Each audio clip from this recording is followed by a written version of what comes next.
ఓం శ్రీ మాత్రే నమః. అందరికీ నమస్కారం అండి. ఈరోజు ఈ వీడియోలో మనం కన్యా రాశి వారి యొక్క పూర్తి జాతక ఫలితాలు ఎవరైనా ఆగస్టు 19వ తేదీ అనగా బుధవారం రోజు ఈ రాశి వారి యొక్క జాతకం. ఇంకా ఈ రాశి వారు ఎవరైనా మన ఛానల్ని కొత్తగా చూస్తున్న వారు ఉంటే సబ్స్క్రైబ్ చేసుకుని వాళ్ళు దయచేసి సబ్స్క్రైబ్ చేసుకొని ఈ వీడియో మీకు నచ్చినట్లయితే లైక్ చేసి మాకు సపోర్ట్ చేయడం మాత్రం మర్చిపోకండి. మరి ఈ రోజున జరిగేటటువంటి ప్రధానమైన అంశాల గురించి తెలుసుకుందామండి. ఈ రోజు అయితే జాగ్రత్తగా ఉండవలసినటువంటి అంశంగా చెప్పుకోవచ్చు.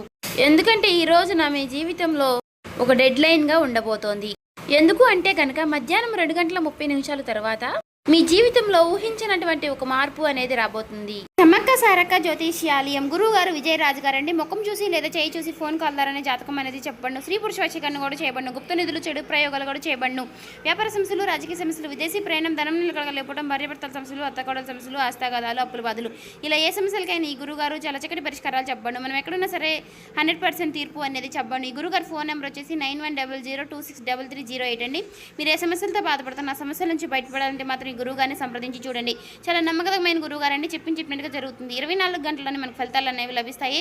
ఒక్కసారి మనకు మీరు ఏ సమస్యలతో బాధపడుతున్నా ఖచ్చితంగా ఆ సమస్య నుంచి బయటపడాలంటే మాత్రం ఈ గురువుగారిని సంప్రదించి చూడండి. చాలా నమ్మకమైన గురువుగారు. ఆ 2:30 దాటక ముందే మీరు ఒక ఫోన్ కాల్ ద్వారా కానీ ఏదైనా సరే ఒక విధంగా ఒక వార్త అనేది వినవచ్చండి. ఒక వ్యక్తి మీ తలుపు తట్టవచ్చు. ఆ వ్యక్తి ఎవరై ఉంటారు? ఆ వ్యక్తి ద్వారా ఆ వార్త వినగానే ఒక్కసారిగా మీ గుండె జల్లుమంటుంది. ఇది ఒక షాకింగ్ న్యూస్గా చెప్పుకోవచ్చు. అయితే ఈ వార్త మిమ్మల్ని భయపెట్టేటటువంటి వార్త కూడా కావచ్చండి. లేదంటే ఒక ఆనందంతో ఉక్కిరిబిక్కిరి చేసేటటువంటి ఒక శుభవార్త అయి కూడా ఉండవచ్చండి. మరైతే ఈ వీడియో మీ జీవితాన్ని తప్పకుండా మలుపు అయితే తిప్పబోతుందని చెప్పుకోవాలి. కాబట్టి ఈ వీడియోని మీరు ఎక్కడ కూడా స్కిప్ చేయకుండా చివరి వరకు చూస్తేనే మీకు అప్పుడు ప్రతి ఒక్క చిన్న విషయం కూడా క్లారిటీగా మీకు అర్థమవుతుందండి. ఇక సాధారణంగా ఏంటంటే ఈ రాశి వారు చాలా అంటే చాలా తెలివిగా ఉంటారు.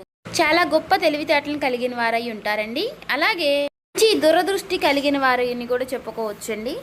అలాగే మీకు ఏదైనా ఒక విషయం జరిగే ముందు ఒక రకమైనటువంటి సూచన, అంటే అది అంతర్బోధ, అంటే ఇలా జరుగుతుంది అని చెప్పేసి మీ మనసుకి కనిపిస్తూ ఉంటుంది. కానీ ఈ మధ్య కాలంలో మీ మనసు మొద్దుబారిపోయినట్లుగా మీకు కూడా అనిపిస్తుంది కదా. అంటే మీరు అనుకున్నవి ఏది కూడా పూర్తిగా వర్కౌట్ కావడం లేదండి. గత కొన్ని రోజులుగా ఎదుటివారు కూడా మిమ్మల్ని అర్థం చేసుకోవటం లేదనేటటువంటి బాధగా, అది కూడా మీలో ఒక వంతు బాధగా ఉంది. మరైతే మీ గుండె లోతుల్లో ఏదో ఒక అద్భుతం అనేది జరగబోతుంది అని చెప్పేసి మీరు మాత్రం మనసులో పూర్తిగా ఏదో ఒక విషయంలో నమ్ముతూనే ఉంటారు. అయినప్పటికీ గత కొన్ని సంవత్సరాలుగా మీరు ఒక గందరగోళమైనటువంటి పరిస్థితులు అనేది చిక్కుకున్నారండి. చెప్పాలంటే ముఖ్యంగా ఒక ఆర్థిక పరమైనటువంటి విషయంలో కావచ్చు, లేదంటే ఒక డాక్యుమెంట్స్ విషయంలో కావచ్చండి, లేదా భూమి విషయంలో కావచ్చు. ఇలా మీరు ఎదురు చూపులు చూస్తూ ఉన్నారు. అసలు ఇది జరుగుతుందా లేదా అని చెప్పేసి ఒక రకమైనటువంటి సంఘటనతో సంవిధ్యంలో మీరు కొట్టుమిట్టు ఆడుతున్నటువంటి పరిస్థితులు కూడా కనిపిస్తూ ఉన్నాయండి. మరైతే మీరు బాగా నమ్మినటువంటి కొంతమంది వ్యక్తులు కూడా మీ మీద నెగిటివ్గా సమాచారం అనేది చేస్తూ ఉండటం. అయితే రేపటి రోజున మీకు మధ్యాహ్నం ఈ టెన్షన్స్ కానీ, లేదంటే తర్వాత జరగబోయేటటువంటి అంశం గురించి కానీ తెలుసుకుంటే ఇది మీకు చాలా చాలా ప్రత్యేకంగా మీ జీవితంలో ఉండబోతుంది. ఇప్పుడు అసలు విషయానికి వస్తే కనుక రేపటి రోజున మధ్యాహ్నం 2:30 లోపు మీకైతే ఒక వార్త అయితే అందుతుందండి. ఆ వార్త ఏమిటి అంటే కనుక ఆ వార్త మీ జీవితాన్ని ఎన్నో మలుపులు తిప్పుతుంది. అంటే దీని గురించి మీరు ఎప్పుడో ఆశలు వదిలిపెట్టుకున్నటువంటి ఒక పాత విషయం గురించి ఆ చర్చ అనేది కావచ్చు. అదేంటంటే మీ ఆస్తి తగాదాలు ఏదైనా, ఇలా దానికి సంబంధించి మీ యొక్క విజయానికి కారణం కావచ్చు, లేదా ఎంతో కాలంగా మీరు ఎదురు చూస్తున్నటువంటి ఒక విదేశీ ప్రయాణం అయి ఉండవచ్చు. ఇంకా లేదంటే ఒక భారీ మొత్తం ఒక అమౌంట్ అనేది మీ అకౌంట్లో పడడం, దాని గురించి అయ్యి ఉండవచ్చు.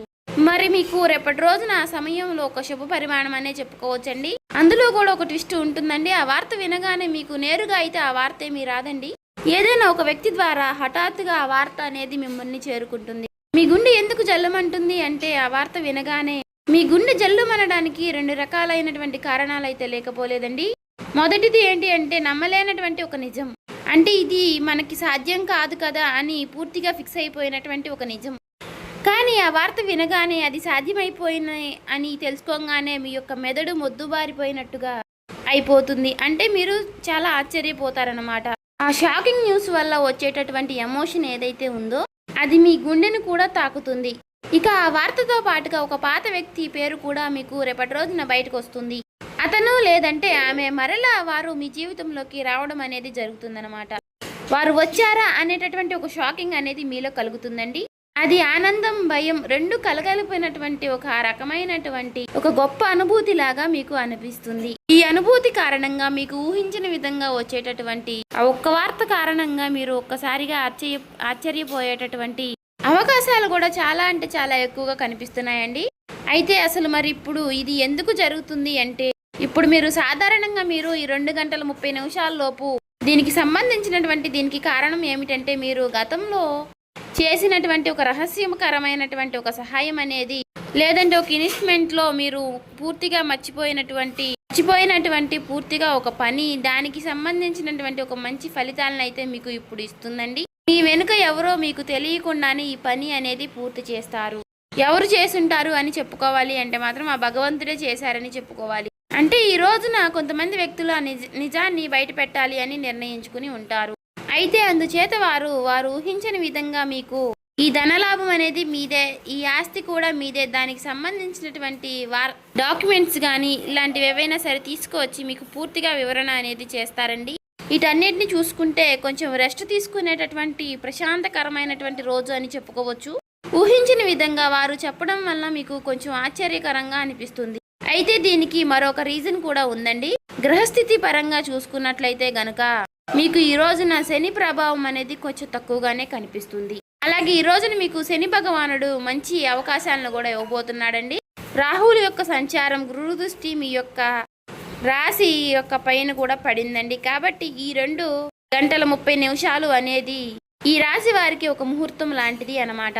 మరి ఈ సమయంలో గ్రహాల యొక్క కలయిక వలన మీకు ఆశ్చర్యకరమైనటువంటి ధనలాభం కానీ, లేదంటే ఒక ముఖ్యమైనటువంటి కీలకమైనటువంటి వార్త వచ్చేటటువంటి అవకాశం, అది కూడా ఆ వార్త నుంచి వచ్చేటటువంటి ఒక లాభం మీకు అన్ని రకాలుగా చాలా అంటే చాలా ఆశ్చర్యకరమైనటువంటి విషయాలను అయితే కలిగిస్తాయండి. అయితే ముఖ్యంగా దీనివల్ల ఏంటంటే, మీరు మీ జీవితంలో ప్రధానంగా చూసుకున్నట్లయితే రేపటి రోజున మీకు ఉన్నటువంటి కొన్ని పెద్ద పెద్ద టెన్షన్స్ కూడా తగ్గుతాయండి. సమాజంలో గౌరవ ప్రతిష్టలు కూడా పెరుగుతాయి. ఆ వార్త వినగానే మీరు ముందు ఎమోషనల్ అయిపోతారు. కానీ ఆ సమయంలోనే మీరు తప్పుడు నిర్ణయాలు తీసుకునే అవకాశాలు కూడా కనిపిస్తున్నాయండి.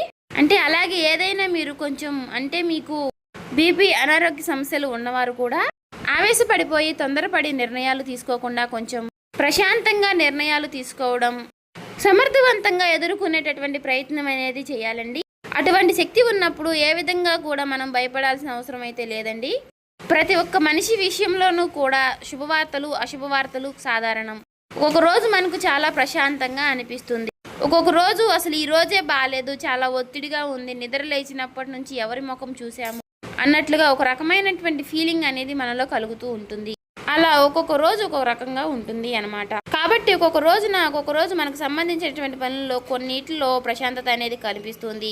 అదేవిధంగా ఒక్కొక్క రోజు మనకు సంబంధించిన పనుల్లో పూర్తిగా డేలా పడిపోతామేమో అన్నట్లుగా అనిపిస్తూ ఉంటుంది. కాబట్టి ఏదైనా మన ఆలోచన విధానంలో మనం తీసుకునే నిర్ణయాలు బట్టి ఉంటుందండి. కాబట్టి ఈ రోజున ఉదయం టైంలో ఆ శివుడి యొక్క ఆరాధన చేసుకోవడం, ఓం నమః శివాయ అనే మంత్రాన్ని జపించుకుంటూ ఉండడం, వీలైతే మీరు శివాలయానికి వెళ్ళి 11 ప్రదక్షిణలు కానీ 21 ప్రదక్షిణలు కానీ చేసుకుని కాసేపు ఆ ఆలయంలో ప్రశాంతంగా కూర్చుని శివుని దర్శనం చేసుకుని మీకు వీలైనన్ని సార్లు లేదంటే 108 సార్లు కానీ ఓం నమః శివాయ అనే మంత్రాన్ని జపించడం వల్ల మీకు ఉన్నటువంటి కొన్ని నెగిటివిటీ అనేది తొలగిపోయి పాజిటివిటీ అనేది పాస్ అవుతుందండి.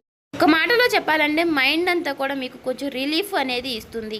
ఇది ఒక విశేషమైనటువంటి రోజుగా చెప్పుకోవచ్చు. ఇక ఈ రోజు మధ్యాహ్న సమయంలో మీరు ఎవరితో కూడా గొడవలకు కానీ తగాదలకు కానీ పోవద్దండి. ఈ రోజున మీరు నీలం రంగు దుస్తువులు ధరించడం వల్ల మీకు మరింత ప్రశాంతతను ఇస్తుందన్నమాట. అంతేకాకుండా ఈ రోజున మీకు పసుపు రంగు వస్త్రధారణ కూడా మీకు ఎంతో జయం కలిగిస్తుందండి. అలాగే ఈ రోజు మధ్యాహ్నం మీ జీవితాన్ని మార్చేసేటటువంటి ఒక ఫోన్ కాల్ అనేది మీకు వస్తుందండి.